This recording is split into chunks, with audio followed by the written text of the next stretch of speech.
नमस्कार, आप news foundation देख रहे हैं। मैं हूं आपके साथ वंदना। शराबबंदी के खिलाफ लगातार बीजेपी सदन के अंदर हो या बाहर प्रोटेस्ट कर रहा है, सरकार के खिलाफ नारेबाजियां करते नजर आ रहा है। सर, क्या बात है, आखिरकार सदन की कार्रवाई क्यों नहीं? आप देखिए, इस शराबबंदी वाले नीति पे सरकार बिल्कुल कंफ्यूज है और जितनी घटनाएं घटती जा रही है लगातार आप देख रहे हैं, जब से लागू हुआ है। हमारा केवल कहना है कि एक बार चर्चा हो, एक बार बहस इस पे हो।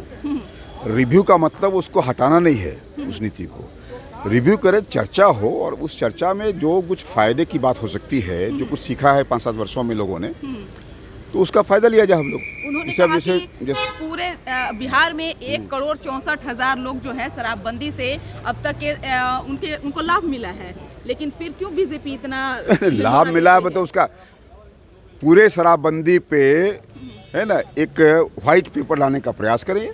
व्हाइट पेपर लाए, हम लोग जवाब दें उसका। कितने लोग फायदे में हुए हैं, कितने लोग मरे हैं, कितने पकड़ाए हैं, पकड़ाने वाले कौन कौन है, उसका सामाजिक समूह क्या है, दिखना चाहिए। आप देखेंगे कि ताड़ी वड़ी के नाम पे, दारू के नाम पे अधिकांश कमजोर वर्ग के लोग पकड़े जा रहे हैं। वो पासी पासवान पकड़े जा रहे हैं, मूसर पकड़े जा रहे हैं बेचारे। और अमीर अपना कर ही रहा है जो कुछ है। इसलिए कुल मिलाकर के उसे एक व्हाइट पेपर लाए। सरकार क्यों नहीं कर रही है? आखिरकार सरकार एक श्वेत पत्र जारी करे, सरकार श्वेत पत्र जारी करे। हम इस पक्ष के हैं। वैसे हमारा आज का जो स्थगन मोशन था हमारा, वह रोजगार पे था हमारा।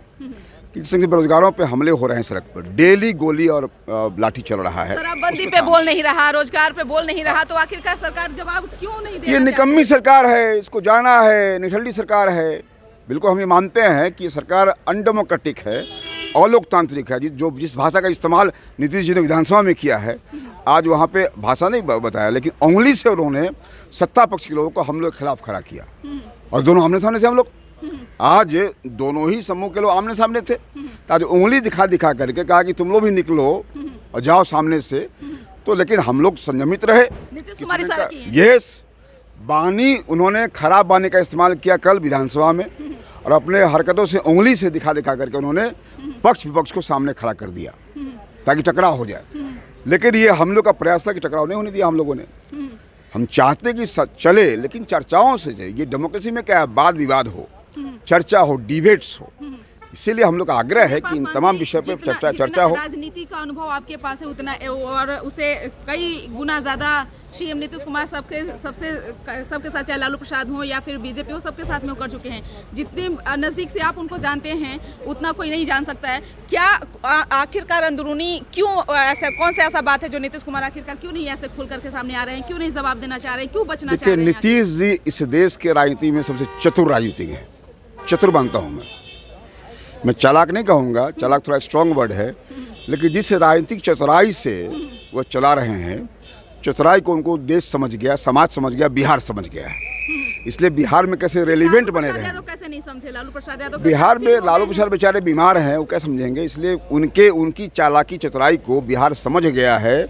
आने वाले तमाम चुनाव में आप देख रहे हैं, 3 चुनाव अभी हुआ है, हम 2 चुनाव जीते हैं और तीसरे में हम सबने अच्छी फाइट दिया है। कुल मिलाकर के उनका प्रासंगिकता खत्म हो चुका है, रेलिवेंस खत्म हो गया है। बात कर रहे हैं कि आगे चल करके अब नीतीश जी इररिलेवेंट हो गए हैं। अब तेजस्वी जी उनको पीएम बना रहे हैं, आइए उनको सीएम बना रहे हैं। ये बिल्कुल जो खेला चल रहा है, ये पता नहीं समझ में नहीं आ रहा है। इसलिए ये चतुराई भी मैं कहूँगा कि मूर्खतापूर्ण चतुराई है उनकी। इसीलिए ये सब बंद करें। किसी को पीएम, किसी को सीएम बना रहे हैं। ये जो स्थिति उनकी है, अब पॉलिटिकली बिल्कुल इररिलेवेंट हो गए हैं। नीतीश जी बिल्कुल अप्रासंगिक हो गए हैं।